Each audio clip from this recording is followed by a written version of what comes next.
Brought to you by TechnoSpark 20 series smartphones. I'm superhuman.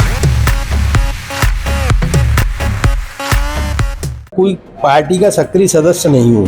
पार्टियों को मैं बाहर से अपना समर्थन देता रहा हूँ। 2019 के चुनाव में चूंकि सिंधिया जी ने जो है उस वक्त विधानसभा के चुनाव के टाइम मेरे से मदद मांगी थी और उनको हमने खुल के मदद भी की थी और भगवान की कृपा से 6 सीटें कांग्रेस जीती हुई थी।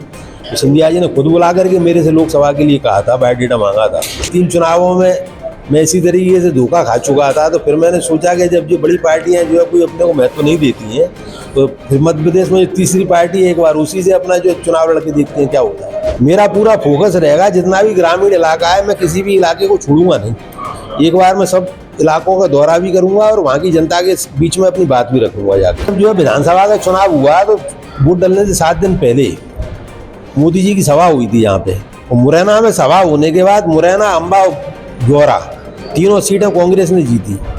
तो अब इसको अपन कैसे लेंगे? बीएसपी प्रत्याशी के रूप में अभी हमारे साथ हैं रमेश जी। कांग्रेस के बाद अब बीएसपी का हाथ, तो कहाँ तक, क्योंकि समय भी कम है, किस तरह की होंगी तैयारियां और आखिर क्यों आपको बीएसपी में जाना पड़ा?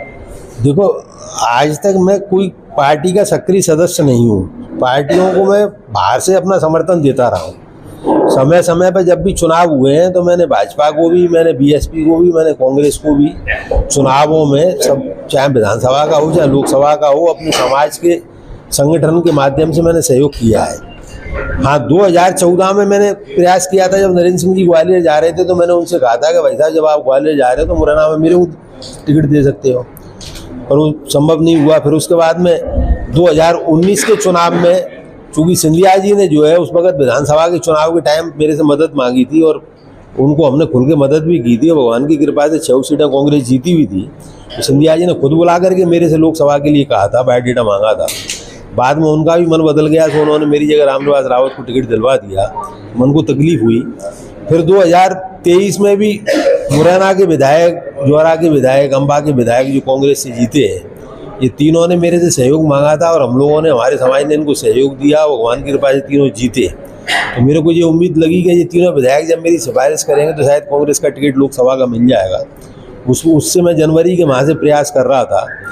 पर जो है कांग्रेस में भी जब मेरे को लगा कि जो है टिकट मिलना बहुत मुश्किल है, और मन में बना चुका था, इसलिए 3 चुनावों में मैं इसी तरीके से धोखा खा चुका था। तो फिर मैंने सोचा कि जब जो बड़ी पार्टियां जो है कोई अपने को महत्व नहीं देती हैं, तो फिर मध्य प्रदेश में जो तीसरी पार्टी है, एक बार उसी से अपना जो चुनाव लड़के देखते हैं क्या होता है। अच्छा, दोनों क्षत्रिय समाज से हैं, बीजेपी और कांग्रेस भी। तो जब मुद्दों की बात आती है तो चुनाव स्टार्ट होता है उस समय, लेकिन होते होते जातिगत वोटिंग पे आ जाता है, मतदान पे। तो उसको आप किस तरह से देखते हैं चंबल अंचल में? देखो, चंबल अंचल की राजनीति किसी से छिपी नहीं है, जहाँ जाति समीकरण पर राजनीति चलती है। आपको ध्यान हुए तो 2014 में कांग्रेस से गोविंद सिंह जी चुनाव लड़े, बीएसपी से वृंदावन सिंह सिकरवार चुनाव लड़े और अनूप मिश्रा लड़े भाजपा से चुनाव। 2 क्षत्रिय कैंडिडेट खड़े होने की वजह से अनूप मिश्रा आराम से सीट निकाल करके और जीत गए। वही समीकरण यदि जाति समीकरण से के हिसाब से यदि अपन चुनाव को देखते हैं तो चूंकि 2 क्षत्रिय समाज से जो है कैंडिडेट आ गए हैं और हम बनिया समाज से आते हैं, बनिया समाज को हर समाज वोट देना पसंद करता है। ये एक बहुत बड़ा हमारा मुद्दा है। इसलिए भी हम बीएसपी में गए कि जब कांग्रेस और भाजपा दोनों से क्षत्रिय उम्मीदवार हैं तो हम बीएसपी से यदि लड़ेंगे तो बीएसपी का अपना एक वोट बैंक है, उसके बाद में फिर हमारे समाज का अपना एक वोट बैंक है, और इसके बाद में जो है समाज है वो और ठाकुर वगैरह की उपेक्षा जो है बनिया को ज़्यादा पसंद करेंगे। ये भी हमारा एक उसमें वो है, उद्देश्य है। रमेश जी, आंकड़ों की बात करें जाए, जो बीएसपी का वोट बैंक है, 2018 और 2020 कांग्रेस को ज़्यादा मूव किया गया है। देखिए, हमारे को जो सारी बात हमारे संज्ञान में है और हमारा पूरा फोकस इसी बात पर रहेगा कि जो बीएसपी का अपने यहाँ पे यदि जाति समीकरण के हिसाब से जाते हैं तो पहले नंबर पे बीएसपी का वोट बैंक है, दूसरे नंबर पर ठाकुर समाज का आता है। मेरा पूरा फोकस जो रहेगा वो बीएसपी के वोट बैंक को वहाँ पे रोकने के ऊपर रहेगा। अब मेरे को उसमें कितनी सफलता मिलती है वो चुनाव का पूरा वो रहेगा।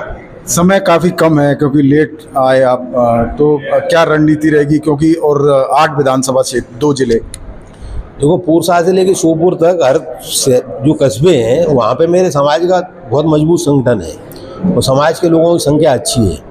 शहरों को तो मेरे समाज के लोग संभालेंगे, पार्टी के कार्यकर्ताओं के साथ मिलकर के। मेरा पूरा फोकस रहेगा, जितना भी ग्रामीण इलाका है मैं किसी भी इलाके को छोड़ूंगा नहीं। एक बार मैं सब इलाकों का दौरा भी करूंगा और वहाँ की जनता के बीच में अपनी बात भी रखूंगा जाके। मेरा पूरा प्रयास ये रहेगा। मोदी लहर से कैसे लड़ेंगे हम? देखो, मुरैना के चुनाव में जो मैंने ध्यान दिया है कि अभी भी जब जो है विधानसभा का चुनाव हुआ तो वोट डालने से 7 दिन पहले मोदी जी की सभा हुई थी यहाँ पे। और मुरैना में सभा होने के बाद मुरैना, अंबा, जौरा तीनों सीटें कांग्रेस ने जीती। तो अब इसको अपन कैसे लेंगे?